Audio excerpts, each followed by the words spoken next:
அஸ்ஸலாமு வரஹ்மத்துல்லாஹி வபரகாத்துஹு. இன்னைக்கு நம்ம பார்க்க போற கதை மேஸ்திரியின் கடைசி வீடு. ஒரு வயதான மேஸ்திரி வேலையிலிருந்து ஓய்வு பெற விரும்பினார். இனியாவது குடும்பத்தோடு நேரம் செலவழிக்க வேண்டும் என்பது அவர் திட்டம். முதலாளியான கான்ட்ராக்டரிடம் இந்த முடிவை அவர் சொல்ல, தனது நீண்ட கால ஊழியர் ஓய்வு பெறுவதில் கான்ட்ராக்டருக்கு லேசான வருத்தம். சில வினாடிகள் யோசித்தவர், எனக்காக ஒரு உதவி செய்ய முடியுமா?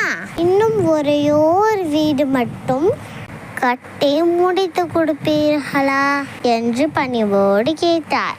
மேஸ்திரி அதுக்கு சம்மதித்து பணியை தொடங்கிவிட்டாலும் அவரால் முழு ஈடுபாட்டோடு அந்த பணியில் கவனம் செலுத்த முடியவில்லை. ஏதோ ஒரு பொருளை பயன்படுத்தி ஏதோ ஒரு வடிவமைப்பில் ஏனோ தானோவென்று வீடு கட்டினார்.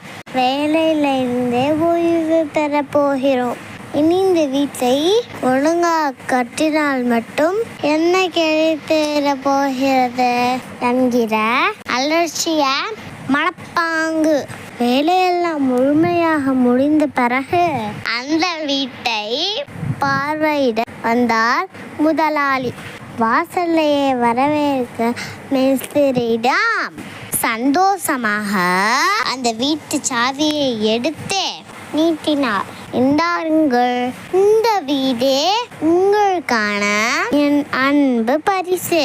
எங்க நிறுவனத்தில் இத்தனை நாள் வேலை செய்ததற்கான வெகுமதி என்றார் முதலாளி. மேஸ்திரிக்கு முகத்தில் ஈயாடவில்லை. என்ன கொடுமை இது! இந்த வீடு எனக்கு தான் கிடைக்க போகிறது என்று தெரிந்திருந்தால் இன்னும் மூளையை கசக்கி எப்படியெல்லாமோ டிசைனா கட்டியிருப்பேனே. இருப்பதிலேயே உயர்தரமான பொருட்களை பயன்படுத்தியிருப்பேனே.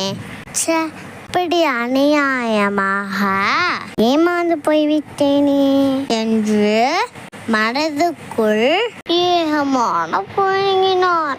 நம்மளுக்கான வாழ்க்கையை நாம் தான் நிர்மாணிக்கிறோம் என்பதை அறியாமல் பல சந்தர்ப்பங்களில் நம் திறமையில் மிகவும் கொஞ்சம் மட்டுமே பயன்படுத்துகிறோம்.